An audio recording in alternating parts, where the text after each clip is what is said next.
Hey everyone, this is Sam, and today I'm going to be teaching you about stride piano. Now, stride piano is when you start with your root note of your chord way in the bass, and it's really, really low, and then you jump up and you use guide tones, which are the third note and the seventh note of your chord, to make a shell voicing. So, root in the bass, jumping up nice and high for that 3 and the 7. Now, it's important to know this for a few things. One, because historically, it was a super important style of music. In 1920s to 1940s, it was used all the time. That being said, it was a lot faster than what we're going to be doing today. So just be aware of that. We're going to be going nice and slow just so that we can learn how it works. And then when you're ready, you can start to speed it up a little bit at a time. Stride piano is awesome for keyboard familiarity, for accuracy, and also just to make sure you understand how those chord shapes look and sound, because you're using those roots and you're also using the third and the seventh of your major 7 chord. So that means that you need to know those notes super well, and they have to be locked in.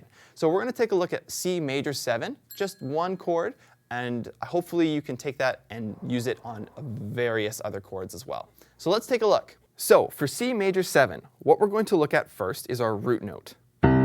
C, nice and easy, but notice how far down the piano I am. Nice and low, okay? Using my pinky finger, just gently, you don't have to smack it too hard, okay? Just nice and simple. Now we're gonna go all the way up to our third note and our 7th note of C major 7. So what are those notes? We have a C major 7 chord here. We have C, E, G, and B. So that means we're gonna be using our third, which is E, and our 7th note, which is B, okay? So this is our shell voicing. Now we're gonna add both together. So C in the bass, and then we're gonna bounce up with our third and 7. So let's check it out.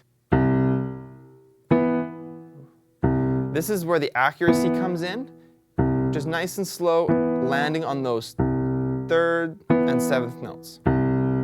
Okay? You can practice this just by going back and forth. You can go as long as you want or as short as you want, okay? And what you can also do is go even lower if you're really looking for a challenge. Woo! That's low. But it gives you some better keyboard familiarity as you have to look at where your hands are going as well as your fingers, okay? So that was stride piano. We're using C major 7, putting that root in the bass, and then hopping up nice and high to the 3rd and the 7th note to create that shell voicing. Now, here's where it gets fun. You can switch those notes at the top and flip them around. So instead of 3 and 7, you can play 7 and 3. And you're probably like, what? Why? Why would you move it around? Well, it just creates a different harmony.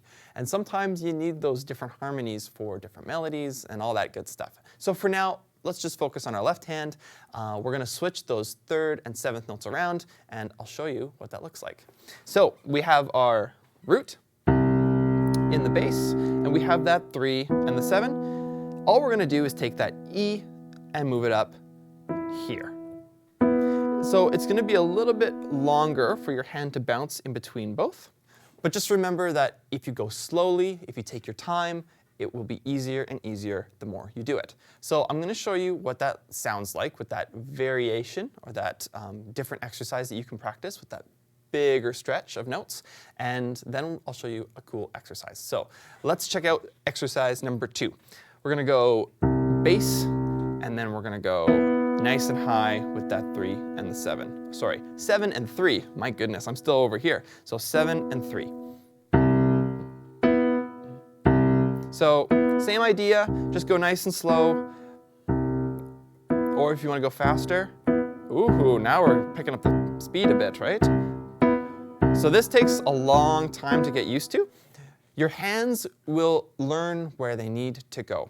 Now, I'm going to show you a different chord just to give you some more ideas. And then I'm going to play a little bit with my right hand just to kind of give you some context as to what that sounds like together.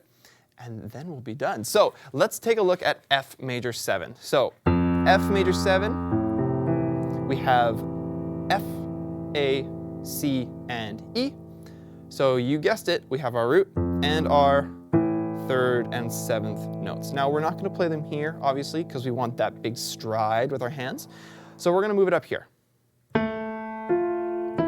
There we go. So there's the F, there's the E, and the A. It almost sounds minor here, doesn't it? But don't worry, it's right, because we have that F major 7 with the 3 and the 7, okay? So now we're just going to bounce in between. There you go. We've got the root and the 3rd and the 7. Now we're going to switch it up. Let's go. There's that 2nd exercise. The A is on top now. Awesome. Okay, so that was F major 7 Stride piano. Now I'm going to go back to that C major 7, and I'm going to show you just some improv stuff with my right hand and playing stride with my left. I'm going to go nice and slow because this is a tough skill and I don't want to make any mistakes. So make sure you go slow at home too when you're practicing this. Let's hear how it sounds, hands together.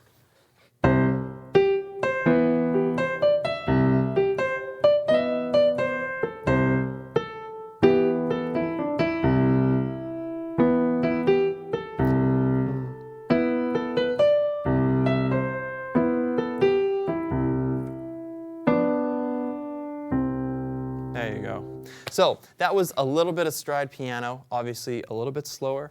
If you look up recordings of stride piano, they're going to sound way faster than what we did today, but that's okay because you have to start somewhere, and it's better to start slow than to start fast. So I hope you enjoyed this lesson. Try it out, see how it sounds, and I can't wait to see you for the next lesson. Bye-bye.